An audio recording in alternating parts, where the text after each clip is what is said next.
ఒక పెద్ద స్టార్ వారసుడు హీరోగా తరంగెట్టం చేస్తున్నాడంటే అభిమానుల్లో ప్రేక్షకుల్లో అంచనాలు భారీ స్థాయిలో ఉంటాయి. మొదటి సినిమాతోనే వారి అంచనాలను అందుకోవడం చాలా కష్టం. డాన్స్, ఫైట్స్, యాక్టింగ్ ఇలా అన్ని విభాగాల్లో పర్ఫెక్ట్ అనిపించుకుంటే మాత్రం ఫ్యూచర్లో ఇక వారు సూపర్ స్టారే. దానికి ప్రత్యేక ఉదాహరణ సూపర్ స్టార్ మహేష్ బాబు.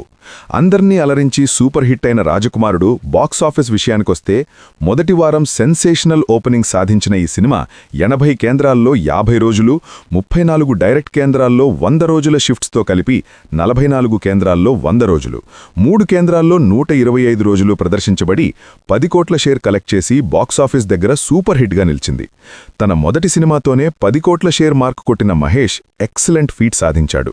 చాలా సెంటర్లలో గ్రాస్ పరంగా నెంబర్ 1 మూవీగా నిలిచింది రాజకుమారుడు. 9 కేంద్రాల్లో 50 రోజులకు పైగా హౌస్ఫుల్స్ అయిన ఈ సినిమా విజయవాడ అలంకారలో ఏకంగా 100 రోజులు ఫుల్లైంది.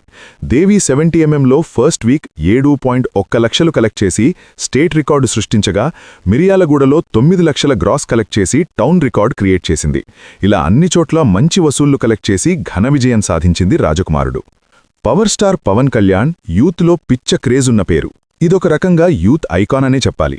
అయితే ఎందుకితనికి అంత క్రేజ్ అంటే యువత పవన్లో, అతని స్టైల్లో, అతని ఎక్స్ప్రెషన్స్లో, అతని మేనరిజంలో తమని తాము చూసుకోవడం. తొలి ప్రేమ సినిమా దీని బీజం వేస్తే ఆ బీజం కాస్తా పెరిగి మహావృక్షమైపోయింది. తమ్ముడు మూవీతో ఆయనను నెంబర్ 1 హీరోని చేసిన మూవీ తమ్ముడు. ఇలా యూత్ని పిచ్చెక్కించిన తమ్ముడు మూవీ సక్సెస్ తర్వాత నిర్మాత టి. త్రివిక్రమరావు ₹1 కోటి చెక్కును పవన్కిచ్చారు, తమ బ్యానర్లో సినిమా చేయమని. ఇక తమ్ముడు మూవీ బాక్సాఫీస్ విషయానికొస్తే 4.5 ప్రీ రిలీజ్ బిజినెస్ చేసిన తమ్ముడు మొదటి వారం 2.25 కోట్ల షేర్స్ రాబట్టింది. ఒక నైజాంలోనే ఫస్ట్ వీక్ 78 లక్షల షేర్ కలెక్ట్ చేసి చూడాలనుంది తర్వాత స్థానంలో నిలిచింది. నైజాంలో పవన్ని తిరుగులేని స్టార్ని చేసిన మూవీ ఇది. 66 కేంద్రాల్లో 50 రోజులు, 23 కేంద్రాల్లో 100 రోజులు, విజయవాడ యువరాజులో 175 రోజులు ప్రదర్శించబడింది. తమ్ముడు సినిమా గుంటూరు టౌన్లో 30 లక్షల షేర్ కలెక్ట్ చేసి సమరసింహరెడ్డి తర్వాత స్థానంలో నిలిచింది. హైదరాబాద్ సంధ్యలో 50 రోజులకు 44 లక్షల గ్రాస్ కలెక్ట్ చేసి ఏపీ స్టేట్ రికార్డ్ క్రియేట్ చేసింది. టోటల్గా 10 కోట్ల షేర్ కలెక్ట్ చేసి అప్పటికే టాప్ గ్రాసింగ్ మూవీగా నిలిచింది. ఒక డెబ్యూ హీరోకి ఎలా ఉండాలనే దానికి పర్ఫెక్ట్ అర్థం చెప్పిన మహేష్ తొలి చిత్రం రాజకుమారుడు. ప్రిన్స్ మహేష్ బాబు బాలనటుడిగానే ఒక స్టార్ ఇమేజ్ సంపాదించారు. తర్వాత స్టడీస్ కోసం సినిమాలు వదిలేసినా సినిమా మాత్రం తనని వదల్లేదు. మధ్యమధ్యలో హీరోగా చాలా అవకాశాలొచ్చాయి.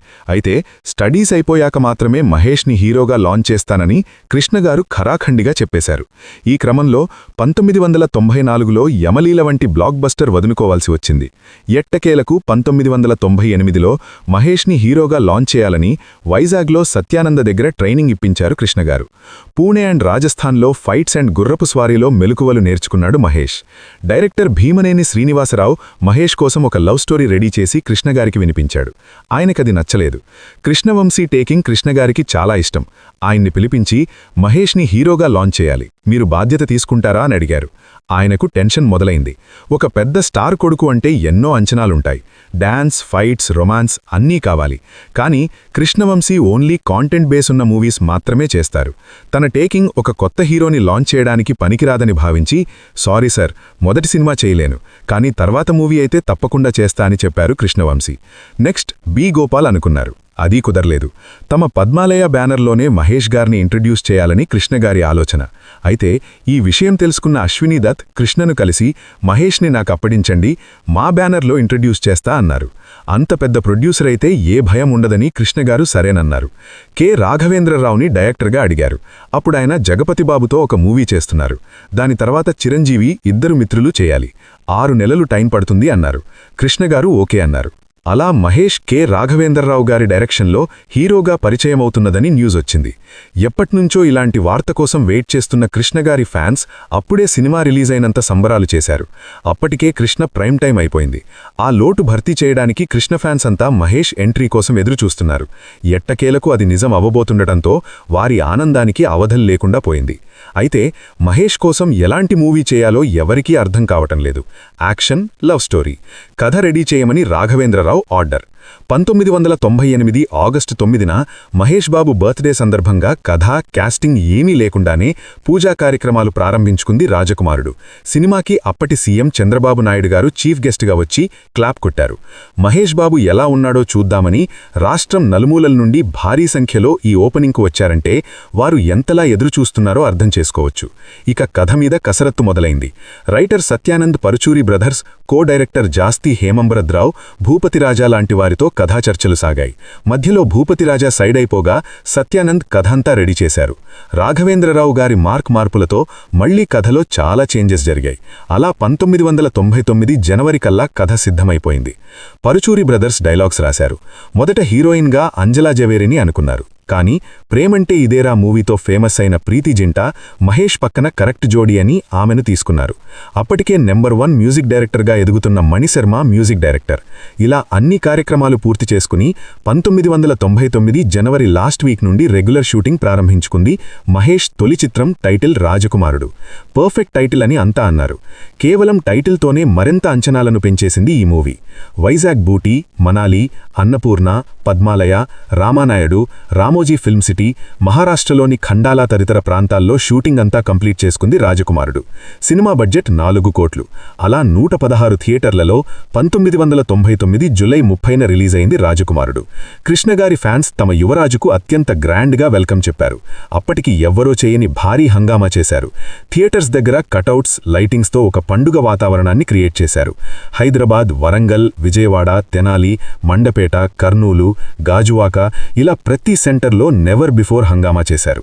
ఇక సినిమా ఫ్యాన్స్కు పిచ్చపిచ్చగా నచ్చేసింది.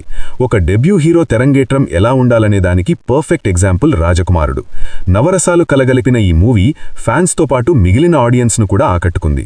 కృష్ణగారి గెస్ట్ అపీరియన్స్ ఒక హైలైట్గా నిలవగా, మహేష్ బాబుకు ఫైట్స్ అండ్ డాన్స్ చిన్నప్పటి నుండే అలవాటు కాబట్టి వాటిలో ఇరగదీశాడు. యాక్టింగ్ కూడా మొదటి సినిమాలా కాకుండా ఏదో బాగా ఎక్స్పీరియన్స్ ఉన్న హీరోలాగా నటించాడు. ఇలా ప్రతి విభాగంలో మొదటి సినిమాతోనే సూపర్ హిట్ అయ్యాడు మహేష్. ఒక డెబ్యూ హీరో ఎలా ఉండాలో ట్రెండ్ సెట్ చేశాడు. ఇందులో ఒక డైలాగ్ ఉంది, ఇప్పుడేగా ఇన్నింగ్ స్టార్ట్ చేశాను, అసలు బ్యాటింగ్ ముందు చూపిస్తా అని మహేష్ అంటాడు. అన్నట్టే మహేష్ నుండి ప్రిన్స్ నుండి సూపర్ స్టార్ అయ్యాడు మహేష్. ఫస్ట్ సినిమాతోనే ఆయనకు స్టార్ స్టేటస్ వచ్చేసింది. అప్పటికే స్టార్గా యూత్లో ఫాలోయింగ్ సంపాదించుకున్న పవన్ కళ్యాణ్ తమ్ముడు మూవీ కూడా 2 వారాల ముందే రిలీజ్ అయింది.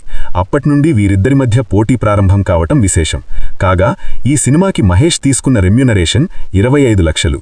ఈ సినిమా హిట్ అయ్యాక 70 లక్షలు తన రెమ్యూనరేషన్. ఘట్టమనేని ఫ్యాన్స్ ఎదురుచూపులు ప్రతిఫలంగా వారికి విందు భోజనం లాంటి సినిమా చూపించాడు మహేష్. ఇప్పుడు మూవీతో ఆయనను నెంబర్ 1 హీరోని చేసిన మూవీ తమ్ముడు. ఇప్పుడు ఈ సినిమా విశేషాలని, దాని ప్రభావాన్ని, బాక్సాఫీస్ రికార్డ్స్ని తెలుసుకుందామా? డైరెక్టర్ అరుణ్ ప్రసాద్ కోడి రామకృష్ణ దగ్గర అసోసియేట్ డైరెక్టర్గా పనిచేసేవారు. 1997లో పెళ్లి మూవీ తర్వాత తాను ఓన్ డైరెక్షన్ చేయాలని చెన్నైలోని ఆర్బీ చౌధరీ ఆఫీస్లో చౌధరీ గారిని కలిసి ఒక కథ చెప్పారు. ఆయనకు కథ నచ్చింది. చిరంజీవి గారి తమ్ముడు పవన్ కళ్యాణ్ అని ఈ మధ్య హీరోగా పరిచయమయ్యాడు. ప్రెజెంట్ మా బ్యానర్లోనే సుస్వాగతం మూవీ చేస్తున్నాడు. ఆయనకు ఈ కథ చెప్పు అని చౌధరీ చెప్పారు. ఒక మేనేజర్ని అరుణ్ ప్రసాద్కు పరిచయం చేసి పవన్ కళ్యాణ్ని కల్పించమని చెప్పి వెళ్లిపోయారు. అప్పుడు పవన్ కళ్యాణ్కు పెద్దగా పేరు లేదు, చిరంజీవి తమ్ముడుగా తప్ప. అసలు తన యాక్టింగ్ ఎలా ఉంటుందో చూద్దామని గోకులంలో సీత మూవీ చూశారు. అరుణ్ ప్రసాద్కి హీరో బాగా నచ్చేశాడు. సరైన మూవీ పడితే సూపర్ స్టారే అని అనుకున్నారు. అరుణ్ ప్రసాద్ ఆర్బీ చౌదరి హైదరాబాద్ వచ్చాక కళ్యాణ్కు కథ చెప్పారా అని అడిగితే మేనేజర్ ఇంకా తీసుకెళ్లలేదండి అని చెప్పారు. అరుణ్ ప్రసాద్ ఆ మేనేజర్కి 4 చివాట్లు పెట్టి అరుణ్ను పవన్ దగ్గరకు తీసుకువెళ్లారు ఆర్బీ చౌదరి. అరగంట కథ విన్న పవన్ క్లైమాక్స్ చెప్పండి చాలు అన్నారు. అరుణ్ ప్రసాద్కు ఆశ్చర్యం వేసింది. కథ నచ్చలేదేమో అని డౌట్ పడుతూ క్లైమాక్స్ చెప్పేశారు. సూపర్బ్గా ఉంది, ఈ సినిమా చేస్తున్నాం, ఫుల్ స్క్రిప్ట్ రెడీ చేసుకోండి అని చెప్పారు పవన్. కొంచెం స్టోరీ విని తర్వాత క్లైమాక్స్ మాత్రమే వినడం పవన్కు అలవాటు. మధ్యలో సినిమా ఎలా ఉంటుందో, ఎలా ఉండాలో ఊహించుకోగలరాయన. తన జడ్జ్మెంట్ ఖుషీ మూవీ వరకు గురి తప్పలేదు. తర్వాత ఆర్బీ చౌధరీ బ్యానర్లో పవన్ తన సినిమా చేయడం లేదు అని చౌధరీ ఆ ప్రాజెక్ట్ గురించి పట్టించుకోలేదు. అరుణ్ ప్రసాద్ సూపర్ గుడ్ సంస్థలోనే చేస్తారేమో అని పవన్ కూడా ఆ సినిమా వదిలేశారు. ఇక డైరెక్టర్ ఏం చేస్తాడు? వెళ్లి మళ్లీ కోడి రామకృష్ణ గారి దగ్గర డాడీ మూవీకి అసోసియేట్గా వర్క్ చేస్తున్నారు. ఈలోపు పవన్ సుస్వాగతం రిలీజ్ అవటం, తర్వాత తొలి ప్రేమ స్టార్ట్ అవ్వడం జరిగిపోయింది. తొలి ప్రేమ పోస్ట్ ప్రొడక్షన్లో ఉన్నప్పుడు ఎందుకో అరుణ్ ప్రసాద్ గుర్తుకొచ్చారు పవన్కి. వెంటనే ఆయనకు నాకు కాల్ చేసి మళ్ళీ కలవలేదేంటి అని అడిగారు. మళ్ళీ మీరు ఏం చెప్పలేదు కదా, మళ్ళీ కలిస్తే ఏమనుకుంటారో అని కలవలేదు అన్నారు ప్రసాద్. అప్పుడు ఆయన చెప్పిన స్టోరీ లాంటి కాన్సెప్ట్తోనే తొలి ప్రేమ చేశారు పవన్. సో ఇంకో కథ ఉంటే రెడీ చేయండి, చేద్దామని చెప్పారు. హిందీలో అమీర్ ఖాన్ నటించిన జో జీతా వహీ సికిందర్ అనే మూవీని బేస్ చేసుకుని కథ తయారు చేయమన్నారు. అరుణ్ ప్రసాద్ అలాగే ఎక్సలెంట్ స్క్రిప్ట్ రాశారు. హిందీ సినిమాలో సైక్లింగ్ నేపథ్యం ఉంటుంది, మనకు కనెక్ట్ కాదు, ఫుట్బాల్, హాకీ లాంటి గేమ్స్ పెడదామని కూడా అనుకున్నారు. గోకులంలో సీత సినిమాలో పవన్ కళ్యాణ్, శ్రీహరి మధ్య ఒక ఫైట్ ఉంటుంది. ఆ ఫైట్కు లెగ్ ఫైట్గా మంచి పేరొచ్చింది. దాన్ని దృష్టిలో పెట్టుకుని కిక్ బాక్సింగ్ నేపథ్యం యాడ్ చేశారు అరుణ్ ప్రసాద్. పవన్ కళ్యాణ్కు సబ్జెక్ట్ బాగా నచ్చేసింది. ప్రొడ్యూసర్గా బోరుగుపల్లి శివరామకృష్ణకు అవకాశమిచ్చారు. ఇక క్యాస్టింగ్ మొదలైంది. ఒక మ్యూజిక్ ఆల్బంలో కనిపించిన ప్రీతి జింకానియా మెయిన్ హీరోయిన్గా సెలెక్ట్ అయింది. ఆవిడకు ఇదే ఫస్ట్ ఫిల్మ్. అతిథి గోవిత్రికర్ ఫస్ట్ మూవీ కూడా ఇదే. విలన్గా భూపేంద్ర సింగ్ను ఆడిషన్ చేసి తీసుకోగా ఒక ఇంగ్లీష్ ఆల్బమ్ సూపర్ హిట్తో ఫేమస్ అయిన రమణ గోగుల మ్యూజిక్ డైరెక్టర్. అప్పటికే ఆయన ప్రేమంటే ఇదేరా సినిమాటు సంగీతం సమకూర్చారు. అయితే ఆయన్లే ఆ ఆల్బమ్ వినే సెలెక్ట్ చేసేశారు పవన్. ఇలా అన్ని కార్యక్రమాలు పూర్తి చేసుకుని 1998 నవంబర్లో షూటింగ్ ప్రారంభించుకుంది పవన్ కళ్యాణ్ 5వ చిత్రం. టైటిల్ తమ్ముడు అని పెడదామనుకున్నారు. ఆ టైటిల్ అప్పటికే నాగార్జున రిజిస్టర్ చేయించి ఉన్నారు. సీతారామరాజు మూవీకి ఫస్ట్ అనుకున్న టైటిల్ తమ్ముడు. నిర్మాత వెళ్లి నాగార్జునుని రిక్వెస్ట్ చేయగా ఆయన ఆ టైటిల్ ఇచ్చేశారు. అలా 1999 జనవరి నుండి రెగ్యులర్ షూటింగ్ మొదలైంది. హైదరాబాద్ రామానాయుడు స్టూడియో BHEL ప్రాంతంలో షూటింగ్. కాశ్మీర్లో ఒక పాట చిత్రీకరించారు. స్విట్జర్లాండ్లో వయ్యారిభామ అనే పాట షూటింగ్ను జరిపారు. అందులో ఫారెన్ డాన్సర్స్కు వెరైటీగా మన కాస్ట్యూమ్స్ వేసి డాన్స్ చేస్తారు. ఇలా ఫారెన్ డాన్సర్స్ పాల్గొన్న ఫస్ట్ తెలుగు మూవీ తమ్ముడు. తన మొదటి సినిమాలోనే మార్షల్ ఆర్ట్స్ చేసి చూపించిన పవన్కు అందులో పెద్ద పేరేం రాలేదు. అయితే ఈ సినిమా కంటెంట్ డిమాండ్ చేస్తోంది కాబట్టి మళ్లీ ఆ మార్షల్ ఆర్ట్స్ రిపీట్ చేశారు. కార్లతో చేతులను తొక్కించుకోవడం, గుండెలపై పెద్ద పెద్ద రాళ్లు పెట్టించుకుని పగలకొట్టడం, ఇవన్నీ రియల్గా చేసిన స్టంట్స్. అలాగే look at my face in the mirror అనే ఇంగ్లీష్ పాటను ఈ సినిమాలో పాడారు. ఇలా ఒక పూర్తి ఇంగ్లీష్ పాటను తెలుగు సినిమాలో వాడడం ఇదే మొదటిసారి. ఈ పాట చిత్రీకరించేటప్పుడు పవన్ కళ్యాణ్తో సహా యూనిట్ అంతా 4 గంటలకే లేచి రెడీ అయ్యేవారు. 80 వర్కింగ్ డేస్తో 3.5 కోట్ల బడ్జెట్తో షూటింగ్ అంతా కంప్లీట్ చేసుకుంది తమ్ముడు సినిమా. నిడివి 3 గంటలు దాటిపోయింది. దానితో సెకండ్ హాఫ్లో ప్రీతి జంగానియాతో సీన్స్లో కొన్నిటిని ట్రిమ్ చేశారు. 1999 జూన్ 30న మార్కెట్లోకి రిలీజ్ అయిన ఆడియో పెద్ద హిట్. పాటలన్నీ చాలా కొత్తగా ఉన్నాయి. పెదవి దాటని మాటొకటుంది అనే పాట ఎక్కడ చూసినా మారుమోగిపోయేది. వారంలో 4 లక్షల ఆడియో క్యాసెట్స్ అమ్ముడిపోయాయి. 1999 జూలై 15న మూవీ రిలీజ్. తొలి ప్రేమ తర్వాత మూవీ కావడంతో యూత్లో హై ఎక్స్పెక్టేషన్స్ ఉన్నాయి. కాలేజ్ డుమ్మా కొట్టి ఉదయాన్నే థియేటర్ల దగ్గర అటెండెన్స్ వేయించుకున్నారు. వారిలో ఇప్పటి youth star Nithiin, director Harishankar కూడా ఉన్నారు. పవన్ కటౌట్స్కు పూలాభిషేకాలు, పాలాభిషేకాలు జరిగిపోతున్నాయి. సినిమా స్టార్ట్ అయింది. పవన్ ఎంట్రీ అరుపులు, మేడ్ ఇన్ ఆంధ్ర స్టూడెంట్ అనే పాటకు ఈలలు గోలలు, కాలేజ్ కామెడీకి కడుపుబ్బా నవ్వులు, look at my face song నుండి క్లైమాక్స్ బాక్సింగ్ ఫైటింగ్ వరకు పవన్ విశ్వరూపంతో పూనకాలి.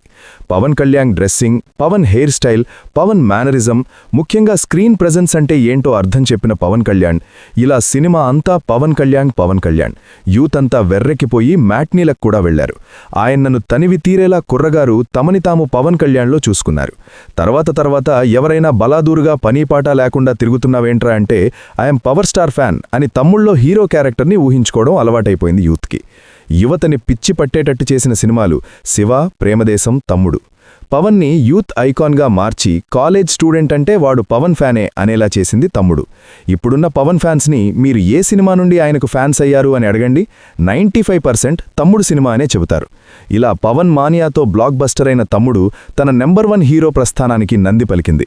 ఈ సినిమా 100 రోజుల ఫంక్షన్లో చిరంజీవి మాట్లాడుతూ నేను కూడా చాలా జాగ్రత్తగా ఉండాలని స్టేజ్కు పవన్ చేరుకున్నాడు అని వ్యాఖ్యానించారంటే తమ్ముడు సినిమా రేంజ్ ఏంటో అర్థం చేసుకోవచ్చు. సినిమా కూడా చాలా బాగుంటుంది. ఫ్యామిలీ ఆడియన్స్కి నచ్చే ఎమోషనల్ అంశాలు చాలా ఉంటాయి. పవన్ కళ్యాణ్ కామెడీ టైమింగ్ అయితే అల్టిమేట్. ఇందులో మల్లికార్జునరావుతో సీన్సు అసలు. మిగతా అందరూ తమ పాత్రలకు న్యాయం చేకూర్చినా సినిమా చూశాక అందరికీ గుర్తొచ్చేది పవర్ స్టారే. టెక్నికల్గా చూస్తే డైరెక్టర్ ఫస్ట్ మూవీనే ఇంత వండర్ఫుల్గా తీశాడా అనిపిస్తోంది. పవన్ కళ్యాణ్ని ఎక్సలెంట్గా ప్రెజెంట్ చేశారాయన. నెక్స్ట్ మ్యూజిక్ గురించి స్పెషల్గా చెప్పాలి. సంగీతం పరంగా తమ్ముడు ఒక trend setter. Look at my face in the mirror song అయితే యువతని ఒక ఊపేసింది.